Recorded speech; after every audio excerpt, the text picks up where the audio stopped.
Welcome into Bills by the Numbers, where we let the stats tell you where the Bills are at. We're presented by FanDuel. Make every moment more. We have a numbers game here on the show, but there will be a numbers game coming up at 3 different position groups for the Bills to decide on the 53-man roster. Which 3 are they? We will tell you. Steve will be quizzed on Bills roster history, and we'll have our one burning question. Keep your head on a swivel for the Turk!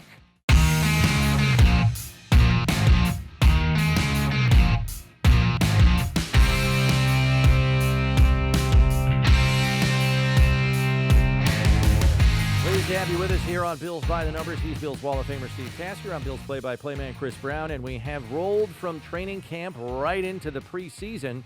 And if there is one thing that is already readily apparent, it's that the Bills are going to be forced to make some difficult decisions when the roster is reduced to 53 players on August 26th. Buffalo has an embarrassment of riches at 3 positions in particular, and we're going to dive into each one of them in these 3 things to assess how they ensure they keep the best of the bunch while also determining how to best move on from other players who are considered NFL assets. Thing number 1, Steve, is the offensive line. There is no secret the Bills have 4 capable offensive tackles, possibly 5, if rookie Chase Lund continues to progress after a good early showing in the preseason. Keeping 4 tackles is possible, which is what the Bills did last year. Keeping 5 is probably not. How do you sort that out? It's tough because you do have some guys that you and I at least feel like they can play. Tylan Grable's still a little bit of a question mark. He's got availability problems. He's core muscle surgery last year, concussion protocol this summer. That may be enough to. But here's the thing: he's enough to what? Complicate things, or what? Enough to have them. He might be the odd man out from a year ago. They may love the way he plays, but if he's not available, that's a problem. And also, on the other hand, he's young. I mean, he's a second-year player, and he's cheap. So economically, he makes some sense. And it's up to them to find out, has he got what it takes to kind of play and be available? Even as a backup, you got to be available. Yeah. So that's one. The others, obviously, Spencer Brown, Deion Dawkins, Ryan Vandermark, who was there last year after Grable went down, played very well. Played great in the Chiefs game, not so great in the Week 18 Here's what you're game. looking at, though. You got 5 starters, and you're only going to have 10 guys out there tops, or at least available on the roster. You're going to have another backup, a backup tackle, and maybe a swing tackle, or a tackle/guard, or a guard/center. You know, the backups start to have to play multiple positions or be available for that, because when it comes down to it, you want your best 5 guys on the field, whether the guy's a guard, tackle guard, center guard, whatever. And I think they're going to keep. They're only going to keep. I think they're only going to keep 5 or 4 tackles. They may keep. That's what they did last year. They may keep 5 guards if one of them is a guard tackle. You know what I mean? Or maybe keep 2 guard tackles. 9 is the number maximum. I think they keep only 4 tackles. I think the other thing we have to remember is what Brandon Beane was asked about again this week. The Bills, when they get down to all roster positions being counted against the cap. In the offseason, it's only your top 51. When you get to your final roster, now it's 53 plus the 16 on the practice squad. They all count towards your cap, and the Bills are over. No matter who they have, they're going to be over. So they not only have roster decisions to make in terms of ability, they have roster decisions to make in terms of money. Yeah, economics. And that's why I think we're going to see Brandon Beane try to execute a couple of trades. And I think at the tackle position, if Chase Lund continues to progress and Tylan Grable can get out of concussion protocol and show you something here in the preseason, I think it could push somebody like Ryan Vandermark into a trade off the roster situation, because it would be foolish to try to think You can move, like if Chase Lund shows well again in this game, coming up, the next preseason game, you're not getting him through waivers. An offensive tackle at 6'8" who can play. Do you know how badly teams need offensive tackles around this league? You're not getting them through waivers. So you have to make that assessment. Who are the 4 you're going to roll with? Who do you feel comfortable in the swing tackle role? And then the odd man outs may have to be traded. And I think Ryan Vandermark is a candidate for that for 2 reasons. 1, he's in the last year of his deal. 2, you can save money by moving him off your roster of about $1 million. That's not nothing. You need all the help you can get to get under the cap. I think he is a prime trade candidate, provided Tylen Grable gets healthy and Chase Lunt continues to progress through the course of the preseason. Now, the only thing that changes that, I think, is if Tylen Grable's concussion is a bad one. And then maybe you IR him. After you put him on the 53-man roster, and then the next day you IR him, and you keep Vandermark and Lunt, and those are your 4 tackles while Grable gets healthy. That's the only other way I kind of see this working out there. Alec Anderson was a fixture, and he seems like he's a really, really important piece to this because he's the move tackle, and he's in there. The Bills play a lot of... He's the jumbo guy in the run game, yeah. They play 6 guard. But if he plays guard. But if you got a guy like Hawes, a tight end, who can do that as well, and you like the way he blocks, and Alec Anderson may be fodder. I don't think so. Here's why. Because I'm trying to look at the whole group, Steve, and I think we have, so you have your starting 5, right? They're on the roster, obviously. So you've got those 5. Then after that, you've got Vandermark, Lunt, and you have Grable at your tackle spots as your next 3 there. You're probably only keeping 2. And then interior, you have Van Pran Granger, who has missed the whole camp, but I think they like him. I think he's in the fold. As a matter of fact, I think he could be the starting center for this team as early as next year. And then you have Alec Anderson, who could be a starting guard for this team next year. Because here's what's the fly in the ointment, Steve. Next year, this offseason, David Edwards' contract is up, Connor McGovern's contract is up, and Osiris Torrance is entering year 4 of his rookie contract, and that's usually when they sign guys to extensions if they like them.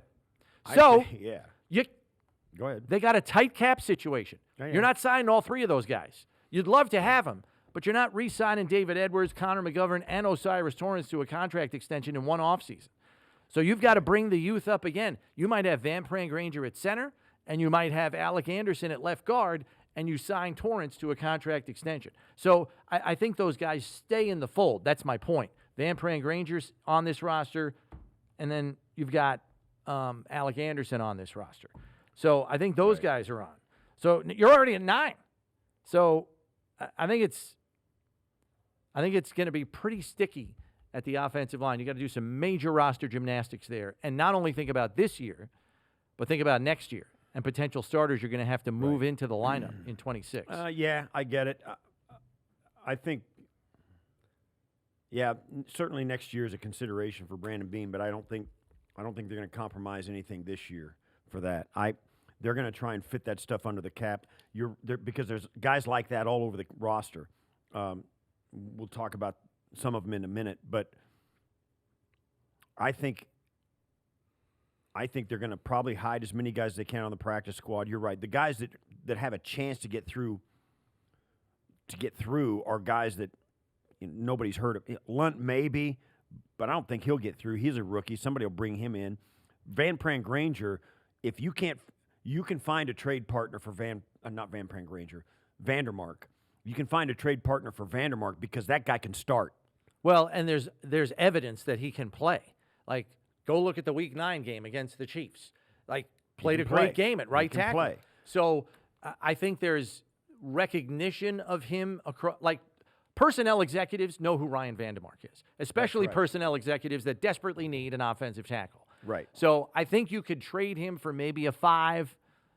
Maybe it's a conditional 5 that can become a 4 if he starts 10 games for the other team that you trade him to. Right. So I think from a cost-saving standpoint and a return value standpoint, and I love Vandermark. I think he's a really good player, but there's a numbers game there at offensive tackle, and trading a player might be the best way to solve that problem.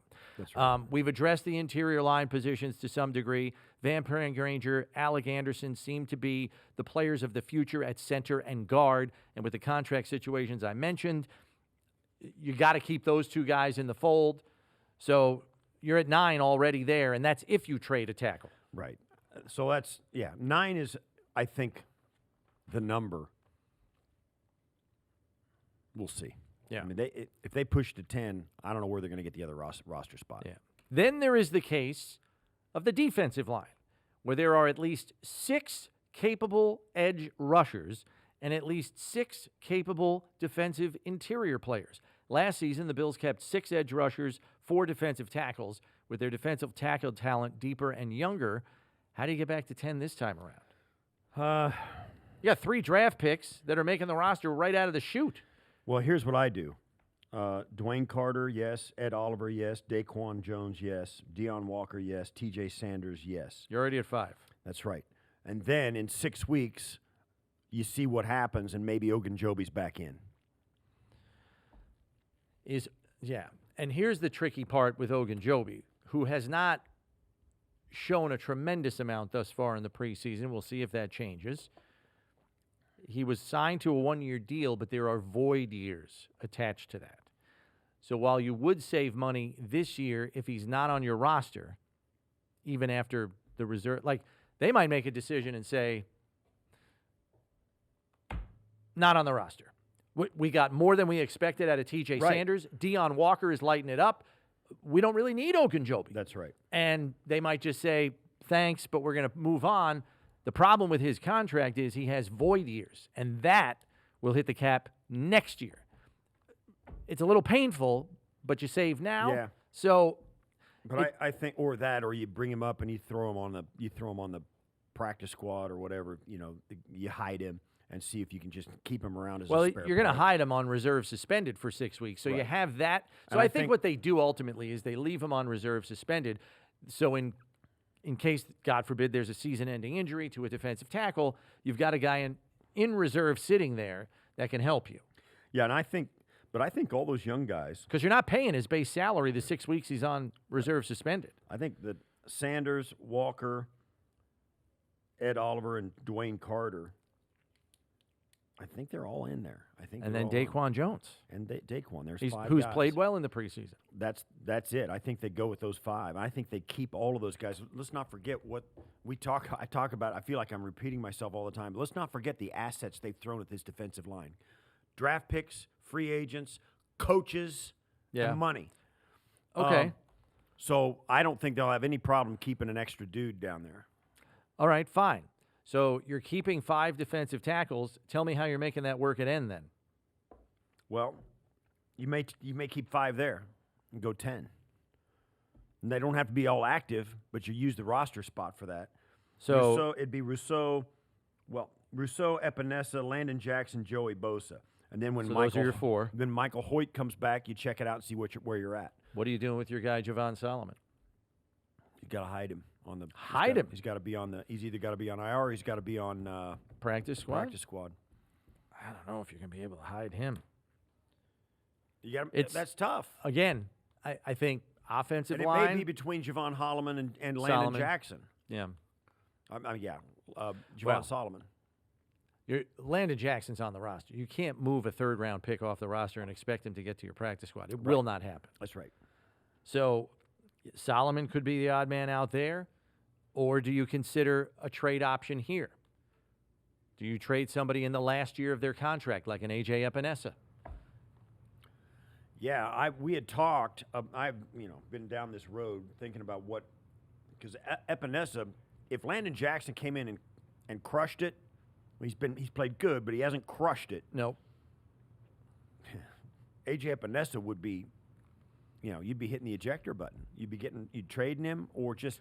The other thing you could do here, conceivably, Steve, is you keep the guys that you said, Rousseau, Epinesa, Landon Jackson, Joey Bosa. You practice squad Solomon and hope he gets through. I'm not convinced he will. And Hoyt's on reserve suspended. Hoyt comes back. You're still prior to the trade deadline in week 7.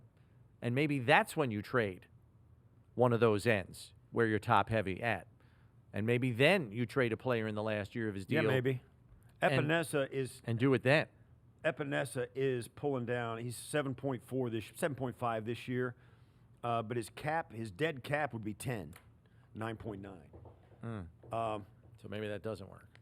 But if you wait 6 weeks, yeah, you can stomach it. You can do it. Plus, the other team that you're getting him to can stomach it. Yeah, that might. Maybe be you wait until week 7. Maybe you wait. Possibility. And then finally, third thing, there is the seemingly annual challenge of the receiver position. Last year, for the first time in the McDermott era, the Bills only kept 5 receivers. Typically, they keep 6, and on a couple of occasions, they've kept 7, though they've promptly added a receiver to injury reserve a day later. With some veteran receivers nicked up and missing time with injuries, how do you square that position? Well, the only wild card I have, the top 5 I've got is Keon, Khalil, Josh Palmer, Curtis Samuel, and Elijah Moore. That's the 5 guys I've got. The only fly in that ointment is whether Laviska Shenault, they like him as a big return guy, a more physical stature. Now you can trade. You might think Tyrell Shavers has got a chance. I don't see it happening. I just don't think he's reached that level. Practice squad again for him? Maybe. Or maybe he'll ask to be released so he can play somewhere else.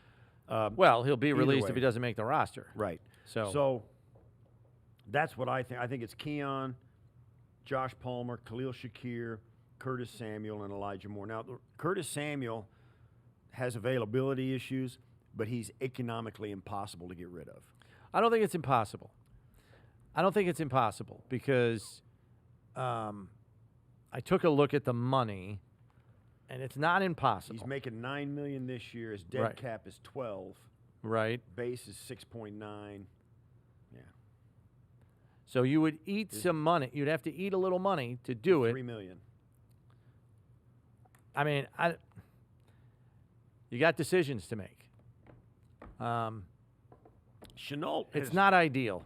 Right. If you want to keep Shavers, well, we all know Shavers is almost playing for free in these numbers we're talking about with all these other guys. I mean, bless his heart, he's making $900. Not even. Yeah. This is, it's. Yes. Shavers, listen, we all want to see him succeed, and we've seen flashes of him. He's playing hard. He works hard. He does all the right things. He plays special teams to a certain extent.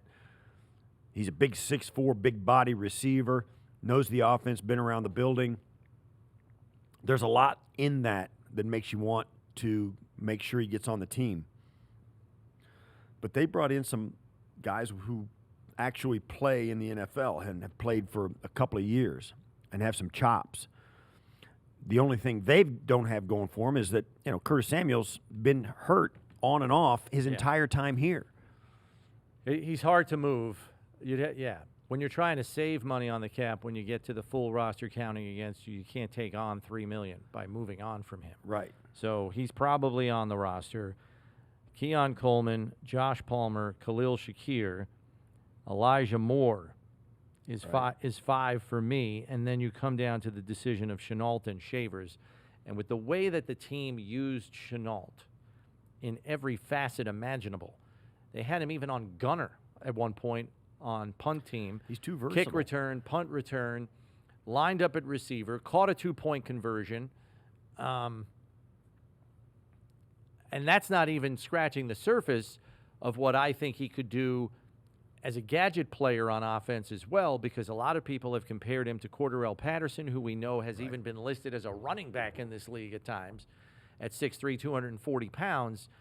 Shenault is 6'1", 229. So, I mean, he's put together. There are a lot of different things you could do with him. So just from a pure versatility, if you're the 6th receiver on a roster, you got to do everything. You have to be versatile. Yeah. He is that with a capital V. Right. So and I think that helps him. He gives him some choices between him and Codrington in the back end of your kick returns. Shavers was used on only one unit on special teams, and it was late in the preseason opener, late in the game. Yeah. I think they're trying to see if he can do other things, but I think Chenault might have him beat in the versatility department, and that may ultimately determine. When you get to the bottom of a position group, you've got to do a lot of stuff at least okay or well. Yeah. So, yeah, that's what I think too. Those are the 5, and Chenault is the 6th probably. Okay, so we obviously need to get to the end of the preseason with the team in relative good health to even consider this. We've broached this subject already, but how many trades could you foresee from Brandon Beane to A, solve some position dilemmas, and B, save some money? 1.5 is the over/under. Yeah, you know? I think it could be one or two trades. Could be one trades. or two. Yeah, it could. Epinesa is a prime candidate,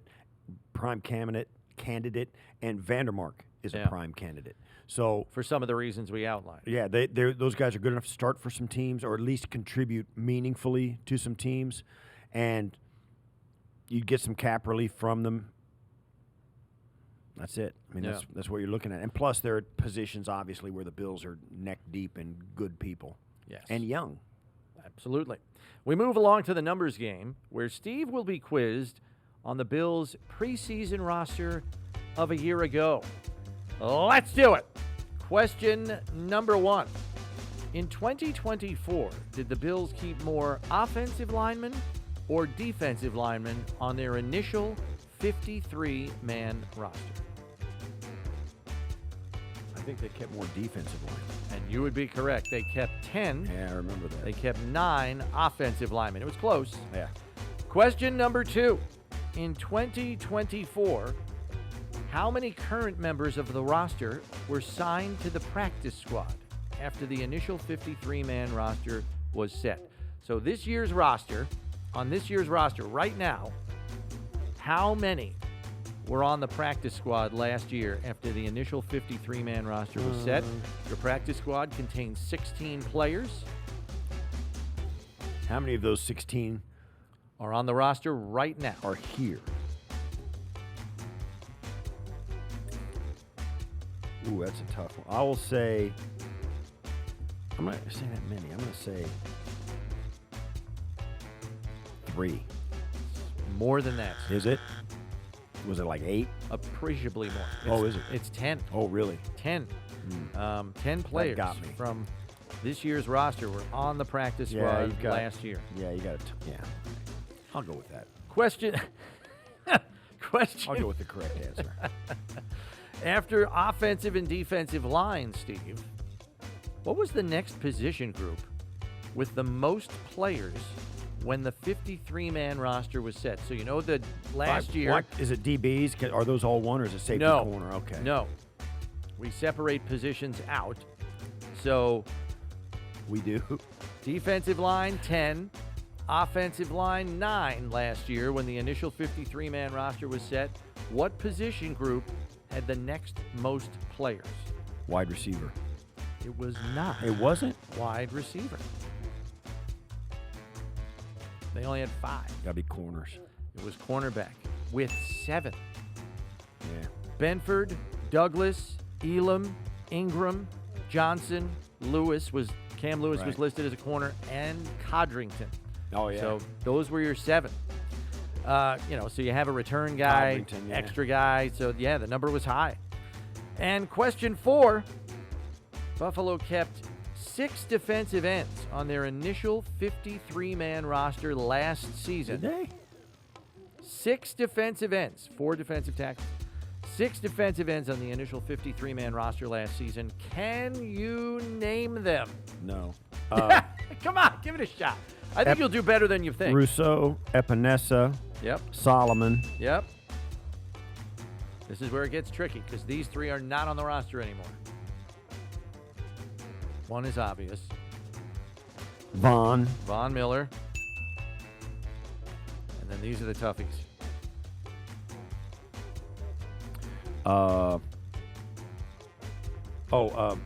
I can't. The guy we got from Washington, number 90, Yes. 99. What was Yes, his you're name? on the right track. Come on. I can't never You remember can his do name. it. No, I You can't can remember. do it. What's his name? I believe in you. The guy. What's his Initials name? are CT.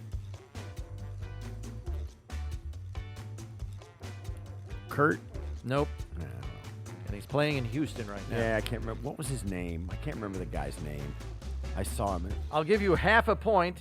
Big, rangy, Phil Hansen looking dude. Yeah, Casey Toohill. Casey Toohill, that's it. And the last guy, I will I will say. give you a hint. He was a defensive end, but he would kick inside as well. Physical end. Went about 275. Veteran player. Played a long time for Jacksonville.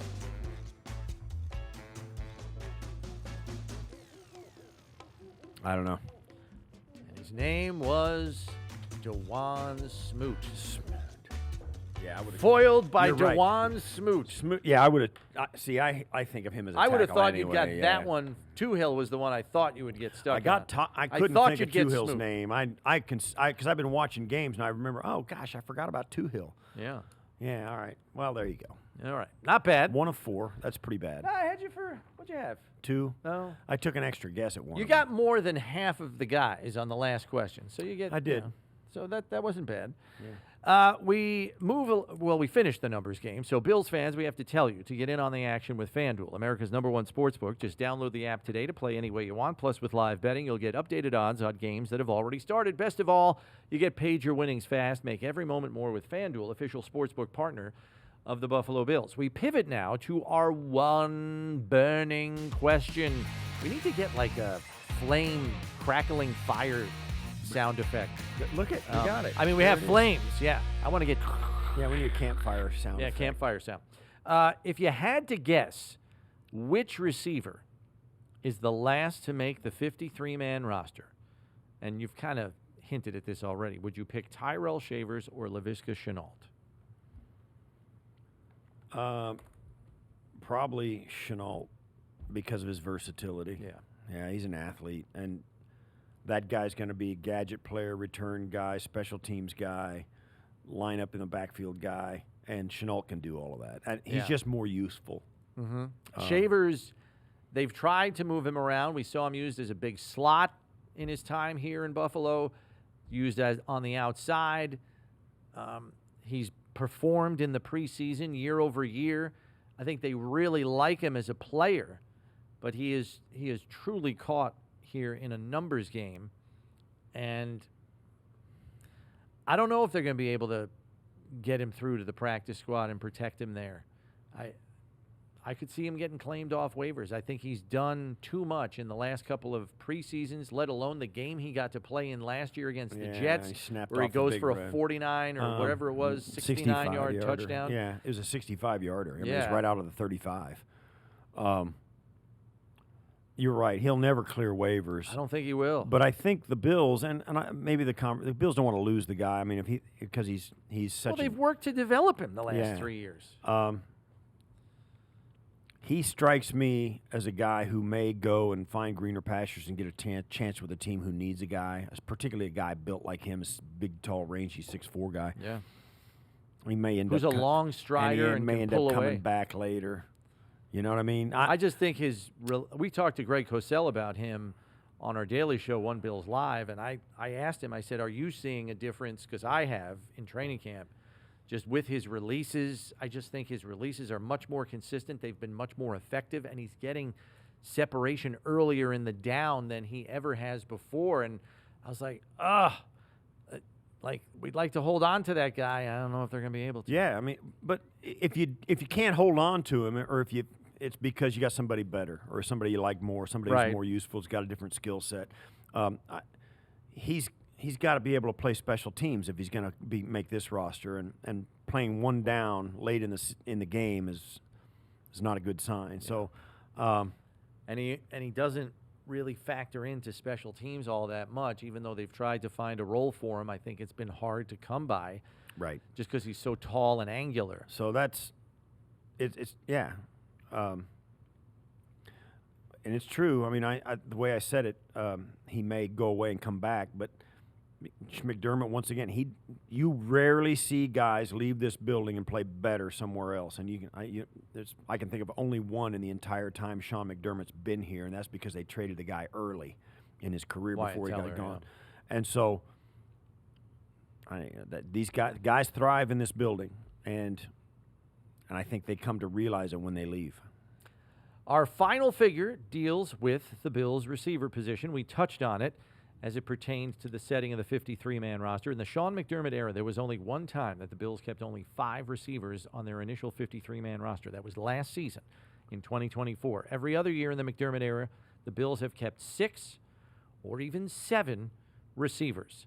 That'll do it for this edition. Be sure to subscribe on whatever podcast platform you use so you know when the next episode is out, or you can watch us on the Bills YouTube channel, because when you need to know about the Bills, you need to check Bills by the Numbers. For Steve Tasker, I'm Chris Brown. Thanks for listening. We'll catch you next time, everybody.